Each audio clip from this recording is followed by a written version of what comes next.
denizens of the night. Welcome to another episode of the macabre, the terrifying.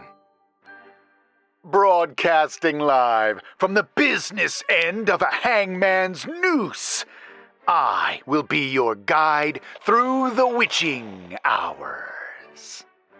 Tonight, we'll visit a classic story that I am ashamed to admit I had not experienced before now. I was hunting through horror stories in the public domain so I could compile a long horror video for sleep for you. I began to read this story in a more measured, compressed delivery so that it would not disturb your rest, but soon found myself, much like our protagonist, getting swept up in the action. For many of you, this story will require no introduction, and I dare not spoil the twists and turns the story takes here. So, without further introduction, this story is called An Occurrence at Owl Creek Bridge and was written by Ambrose Bierce. A man stood upon a railroad bridge in northern Alabama, looking down into the swift water 20 feet below. The man's hands were behind his back, the wrists bound with a cord. A rope closely encircled his neck. It was attached to a stout cross timber above his head, and the slack fell to the level of his knees. Some loose boards laid upon the ties supporting the rails of the railway supplied a footing for him and his executioners, 2 private soldiers of the Federal Army, directed by a sergeant who in civil life may have been a deputy sheriff. At a short remove upon the same temporary platform was an officer in the uniform of his rank, armed. He was a captain.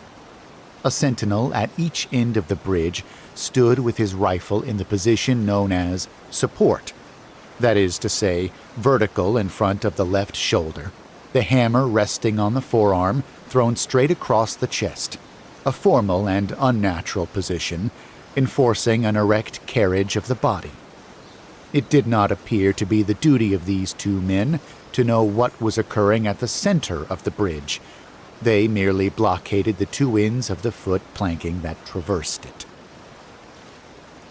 Beyond one of the sentinels, nobody was in sight. The railroad ran straight away into a forest for 100 yards, then, curving, was lost to view. Doubtless there was an outpost farther along. The other bank of the stream was open ground, a gentle slope topped with a stockade of vertical tree trunks, loopholed for rifles, with a single embrasure through which protruded the muzzle of a brass cannon commanding the bridge. Midway up the slope between the bridge and fort were the spectators, a single company of infantry in line at parade rest, the butts of their rifles on the ground, the barrels inclining slightly backward against the right shoulder, the hands crossed upon the stock. A lieutenant stood at the right of the line, the point of his sword upon the ground, his left hand resting upon his right.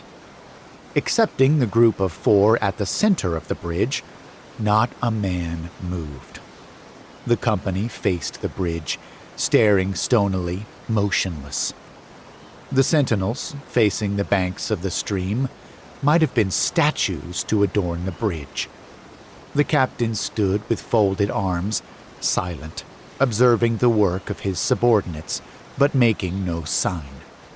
Death is a dignitary who, when he comes announced, is to be received with formal manifestations of respect, even by those most familiar with him. In the code of military etiquette, silence and fixity are forms of deference. The man who was engaged in being hanged was apparently about 35 years of age. He was a civilian, if one might judge from his habit, which was that of a planter. His features were good: a straight nose, firm mouth, broad forehead, from which his long dark hair was combed straight back, falling behind his ears to the collar of his well-fitting frock coat. He wore a mustache and pointed beard, but no whiskers. His eyes were large and dark gray, and had a kindly expression which one would hardly have expected in one whose neck was in the hemp. Evidently, this was no vulgar assassin. The liberal military code makes provision for hanging many kinds of persons, and gentlemen are not excluded. The preparations being complete, the two private soldiers stepped aside, and each drew away the plank upon which he had been standing.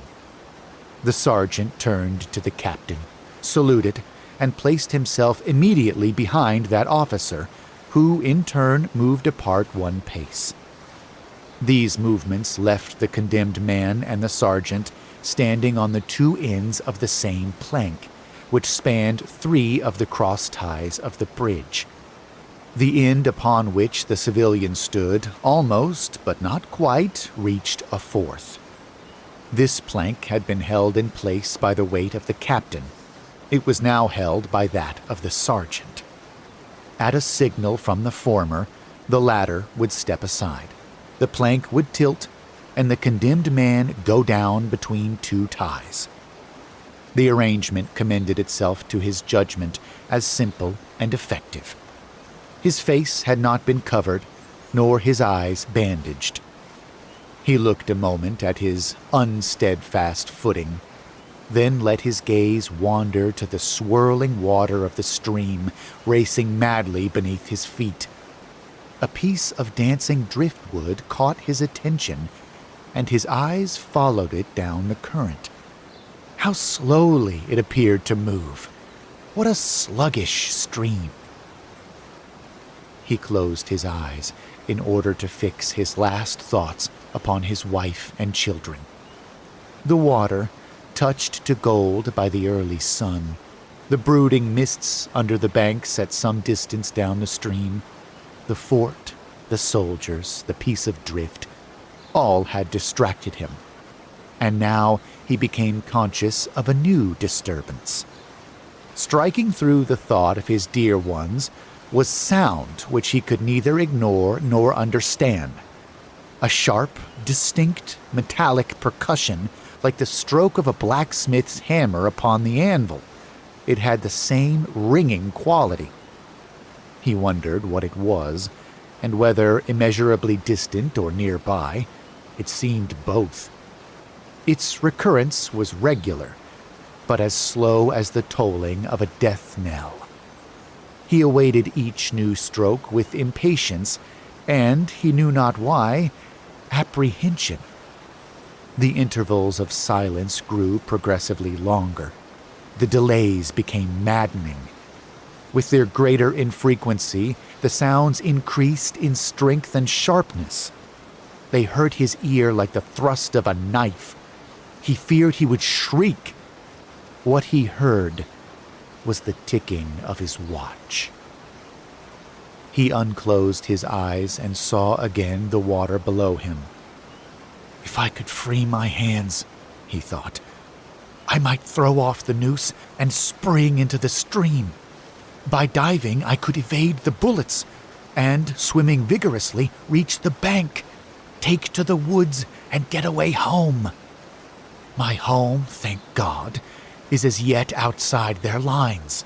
My wife and little ones are still beyond the invaders' farthest advance. As these thoughts, which have here to be set down in words, were flashed into the doomed man's brain rather than evolved from it, the captain nodded to the sergeant. The sergeant stepped aside. Peyton Farquhar was a well-to-do planter of an old and highly respected Alabama family. Being a slave owner, and like other slave owners, a politician, he was naturally an original secessionist and ardently devoted to the Southern cause. Circumstances of an imperious nature which it is unnecessary to relate here, had prevented him from taking service with that gallant army which had fought the disastrous campaigns ending with the fall of Corinth, and he chafed under the inglorious restraint, longing for the release of his energies, the larger life of the soldier, the opportunity for distinction. That opportunity, he felt, would come, as it comes to all in wartime. Meanwhile, he did what he could. No service was too humble for him to perform in the aid of the South. No adventure too perilous for him to undertake, if consistent with the character of a civilian who was at heart a soldier, and who, in good faith and without too much qualification, assented to at least a part of the frankly villainous dictum that all is fair in love and war. One evening, while Farquhar and his wife were sitting on a rustic bench near the entrance to his grounds, a gray-clad soldier rode up to the gate and asked for a drink of water. Mrs. Farquhar was only too happy to serve him with her own white hands. While she was fetching the water, her husband approached the dusty horseman and inquired eagerly for news from the front. "The Yanks are repairing the railroads," said the man, "and are getting ready for another advance. They've reached the Owl Creek Bridge, put it in order, and built a stockade on the north bank. The commandant has issued an order, which is posted everywhere, declaring that any civilian caught interfering with the railroad, its bridges, tunnels, or trains, will be summarily hanged. I saw the order." "How far is it to the Owl Creek Bridge?" Farquhar asked. "About 30 miles. "Is there no force on this side of the creek?" "Only a picket post half a mile out on the railroad, and a single sentinel at this end of the bridge." "Suppose a man, a civilian and student of hanging, should elude the picket post and perhaps get the better of the sentinel," said Farquhar, smiling. "What could he accomplish?" The soldier reflected. "I was there a month ago," he replied. "I observed that the flood of last winter had lodged a great quantity of driftwood against the pier at this end of the bridge. It is now dry and would burn like tinder." The lady had now brought the water, which the soldier drank. He thanked her ceremoniously, bowed to her husband, and rode away. An hour later, after nightfall, he repassed the plantation, going northward in the direction from which he had come. He was a Federal scout. As Peyton Farquhar fell straight downward through the bridge, he lost consciousness and was as one already dead. From this state he was awakened, ages later it seemed to him, by the pain of a sharp pressure upon his throat, followed by a sense of suffocation. Keen, poignant agonies seemed to shoot from his neck downward through every fiber of his body and limbs. These pains appeared to flash along well-defined lines of ramification and to beat with an inconceivably rapid periodicity. They seemed like streams of pulsating fire, heating him to an intolerable temperature. As to his head, he was conscious of nothing but a feeling of fullness, of congestion. These sensations were unaccompanied by thought. The intellectual part of his nature was already effaced. He had power only to feel, and feeling was torment. He was conscious of motion. Encompassed in a luminous cloud, of which he was now merely the fiery heart, without material substance, he swung through unthinkable arcs of oscillation like a vast pendulum. Then, all at once, with terrible suddenness, the light about him shot upward with the noise of a loud splash. A frightful roaring was in his ears, and all was cold and dark. The power of thought was restored. He knew that the rope had broken, and he had fallen into the stream. There was no additional strangulation. The noose about his neck was already suffocating him and kept the water from his lungs. To die of hanging at the bottom of a river, the idea seemed to him ludicrous. He opened his eyes in the darkness and saw above him a gleam of light. But how distant, how inaccessible! He was still sinking, for the light became fainter and fainter until it was a mere glimmer. Then it began to grow and brighten, and he knew that he was rising toward the surface. Knew it with reluctance, for he was now very comfortable. To be hanged and drowned, he thought. That is not so bad. But I do not wish to be shot. No, I will not be shot. That is not fair. He was not conscious of an effort, but a sharp pain in his wrist apprised him that he was trying to free his hands. He gave the struggle his attention, as an idler might observe the feat of a juggler, without interest in the outcome. What splendid effort! What magnificent, what superhuman strength! Ah, that was a fine endeavor! Bravo! The cord fell away. His arms parted and floated upward, the hands dimly seen on each side in the growing light.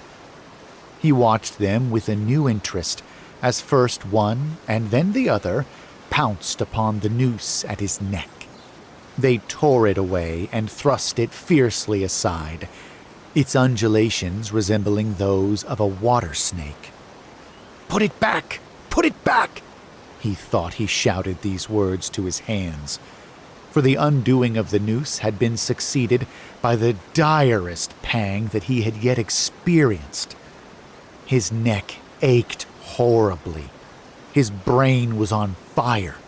His heart, which had been fluttering faintly, gave a great leap, trying to force itself out at his mouth. His whole body was racked and wrenched with an insupportable anguish. But his disobedient hands gave no heed to the command. They beat the water vigorously with quick downward strokes, forcing him to the surface. He felt his head emerge. His eyes were blinded by the sunlight. His chest expanded convulsively, and with a supreme and crowning agony, his lungs engulfed a great draught of air, which instantly he expelled in a shriek. He was now in full possession of his physical senses.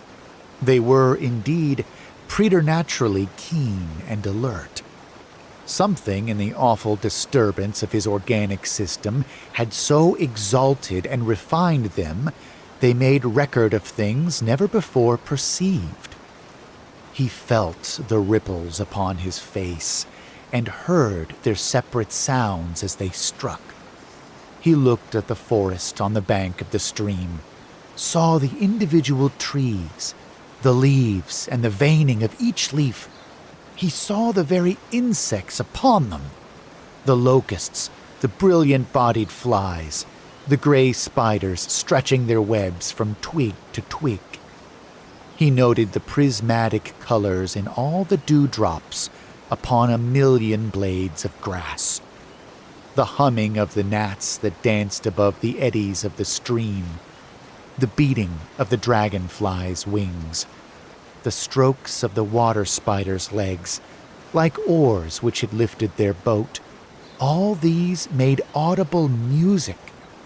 A fish slid along beneath his eyes, and he heard the rush of its body parting the water. He had come to the surface, facing down the stream. In a moment, the visible world seemed to wheel slowly round, himself the pivotal point, and he saw the bridge, the fort, the soldiers upon the bridge, the captain, the sergeant, the two privates, his executioners. They were in silhouette against the blue sky. They shouted and gesticulated, pointing at him. The captain had drawn his pistol but did not fire. The others were unarmed. Their movements were grotesque and horrible, their forms gigantic. Suddenly, he heard a sharp report, and something struck the water smartly within a few inches of his head, spattering his face with spray. He heard a second report and saw one of the sentinels with his rifle at his shoulder, a light cloud of blue smoke rising from the muzzle. The man in the water saw the eye of the man on the bridge gazing into his own through the sights of the rifle. He observed that it was a gray eye, and remembered having read that gray eyes were keenest, and that all famous marksmen had them. Nevertheless, this one had missed. A counter-swirl had caught Farquhar, and turned him half round. He was again looking at the forest on the bank opposite the fort. The sound of a clear, high voice in a monotonous sing-song now rang out behind him and came across the water with a distinctness that pierced and subdued all other sounds, even the beating of the ripples in his ears.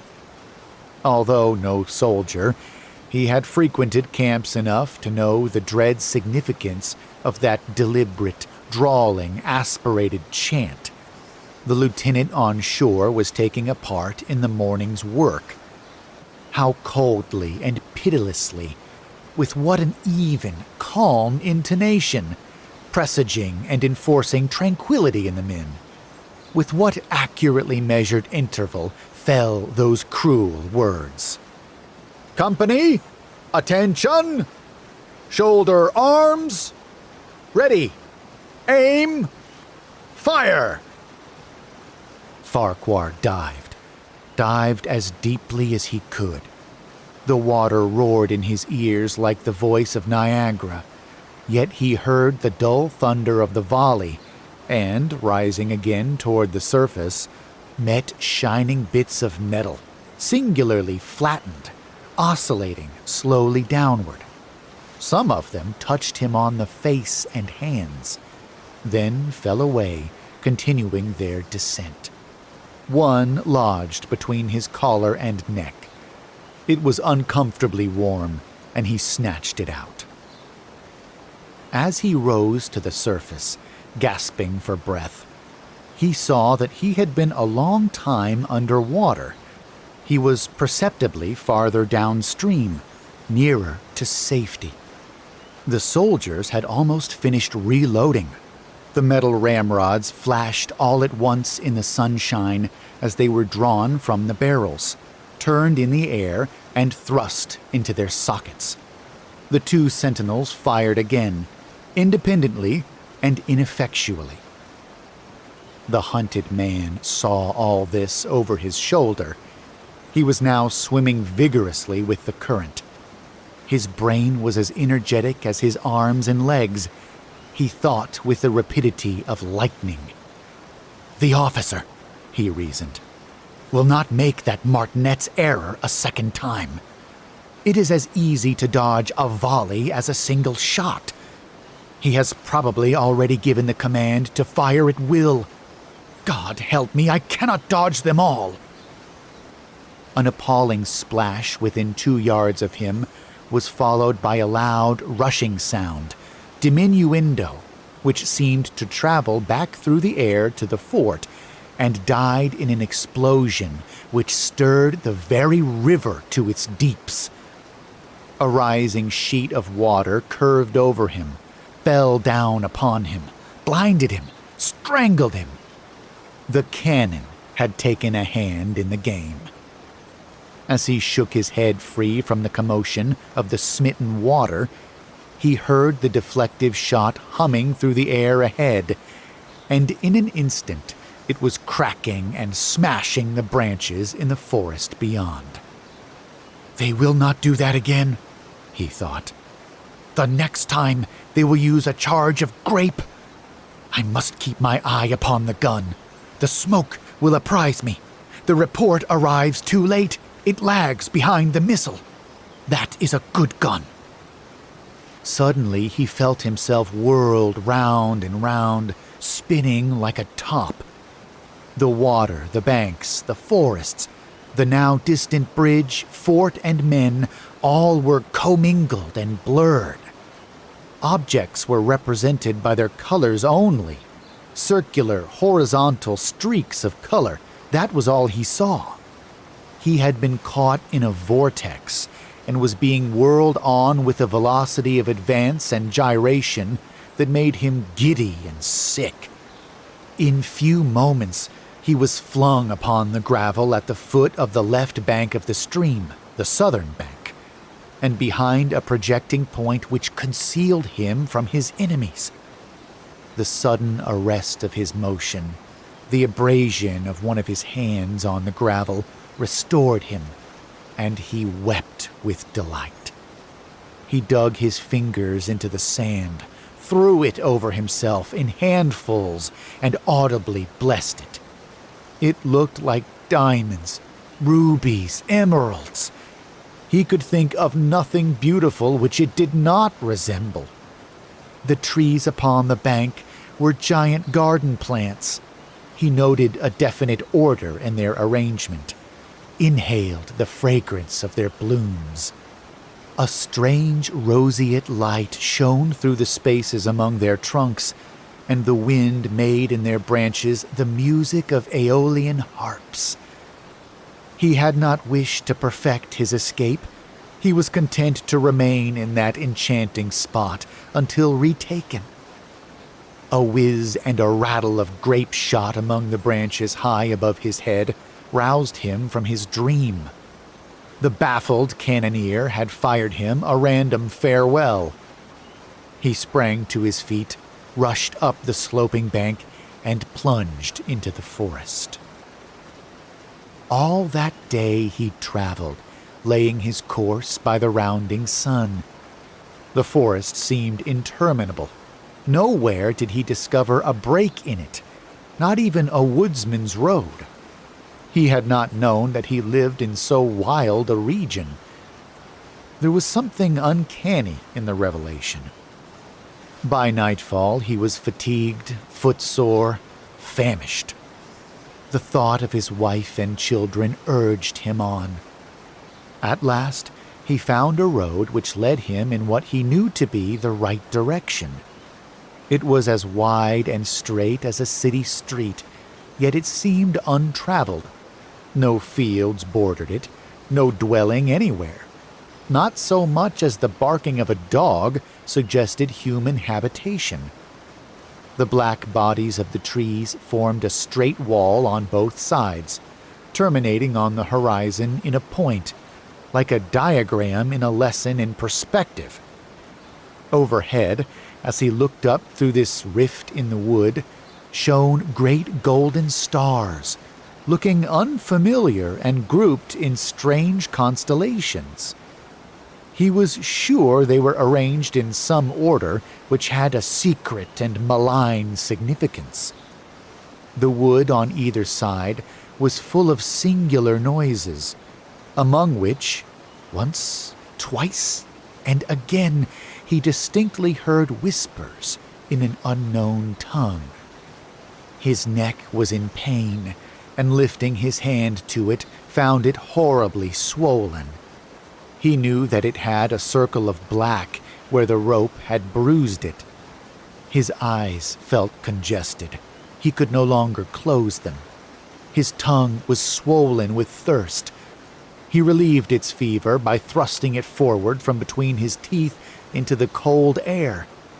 How softly the turf had carpeted the untraveled avenue. He could no longer feel the roadway beneath his feet. Doubtless, despite his suffering, he had fallen asleep while walking, for now he sees another scene. Perhaps he has merely recovered from a delirium. He stands at the gate of his own home. All is as he left it, and all bright and beautiful in the morning sunshine. He must have traveled the entire night. As he pushes open the gate and passes up the wide white walk, he sees a flutter of female garments. His wife, looking fresh and cool and sweet, steps down from the veranda to meet him.